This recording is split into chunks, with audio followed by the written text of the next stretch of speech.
In this video, I want to talk a little bit about the steps that you need to pass to make a living of your photography. And when I say your photography, I don't mean like wedding photography or event photography or any other assignments that you're doing for other people and get paid for it. That's one way of making money. What I'm talking about in this video is you taking the photos you love taking, practicing your passion and doing your art and making a living of it.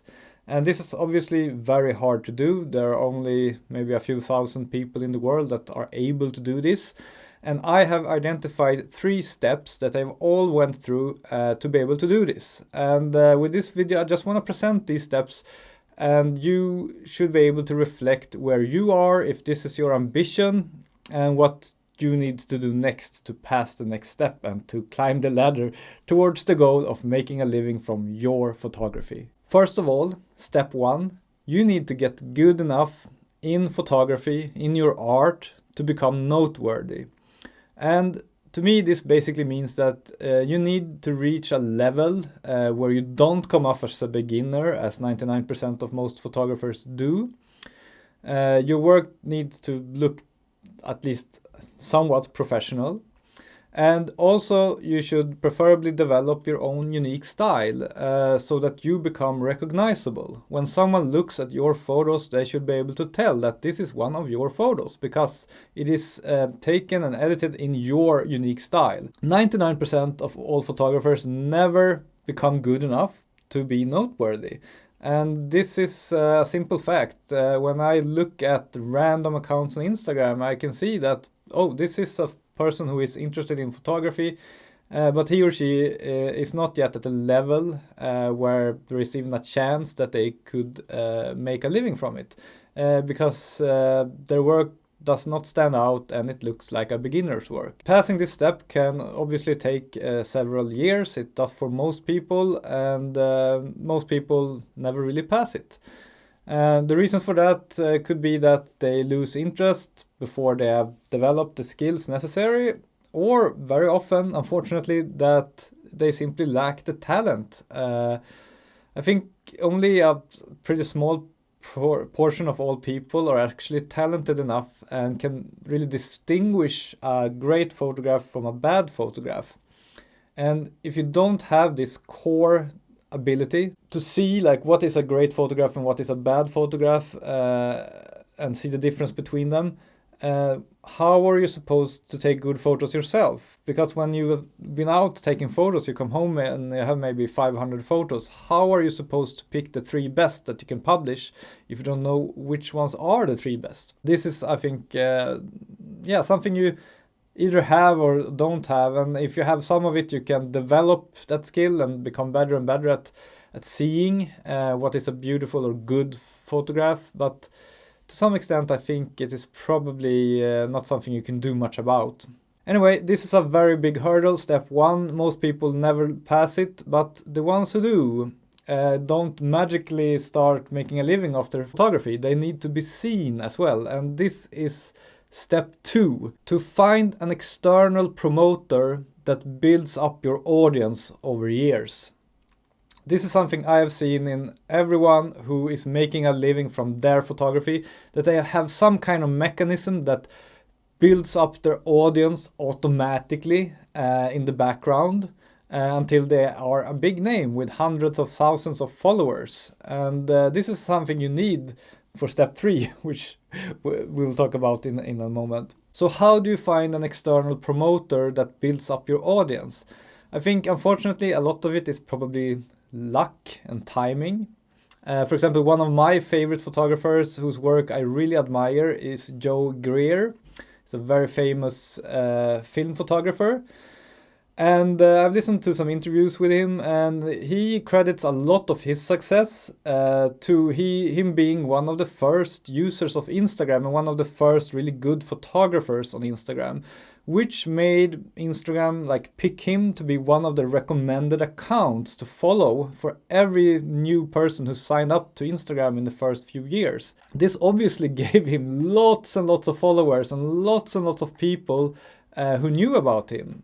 But he didn't have to do that much work on the actual like gathering of the audience. Of course, he did lots of photography work and published lots of photography during several years. But the building up of the audience was thanks to Instagram and thanks to him being featured there. And for me, to take another example, I'm not obviously not as good or as big as Joe Greer, but I have had some decent success, and I also follow this pattern. My first like external promoter that built up my audience was the big websites in photography like DP Review and Petapixel and DIY Photography and all these sites. I wrote lots of articles on these sites and they featured them, which built up my YouTube channel to maybe 10,000 subscribers.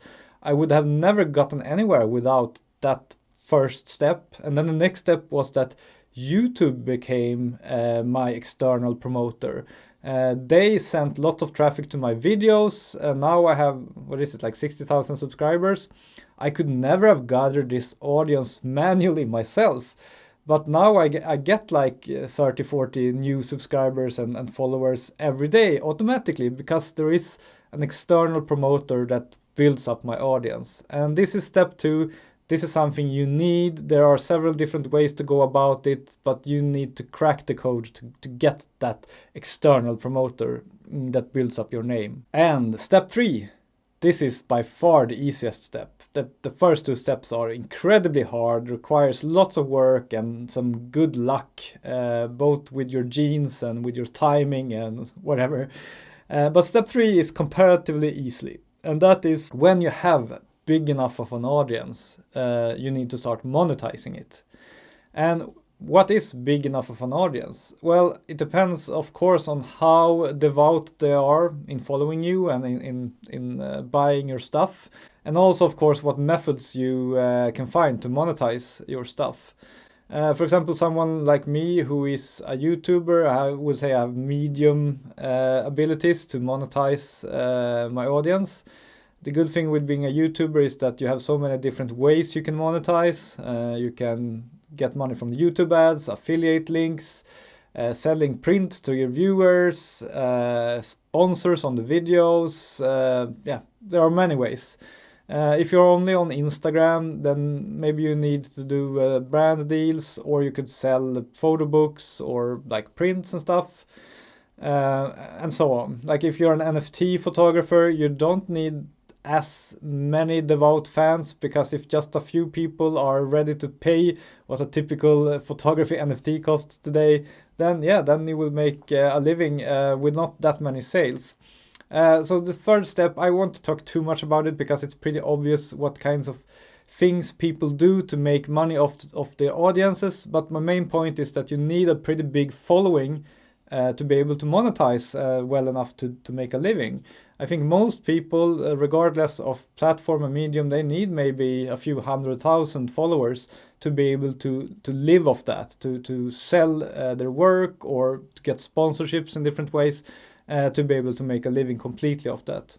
Then obviously many photographers also make some money from assignments and stuff like that, and they mix that with YouTube income. That is very common. Maybe you hold some workshops, but if you want to live purely from doing your work and just publishing it in different ways, then I think you most of the time need hundreds of thousands of followers or subscribers.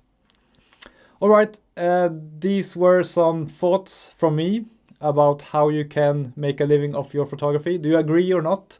Comment below. I mean, it's not like what I'm saying is the obvious and factual and objective truth. These are just my thoughts and what I have observed when I have looked at the careers of contemporary photographers who make a living off of their work. Thank you for watching. Bye bye.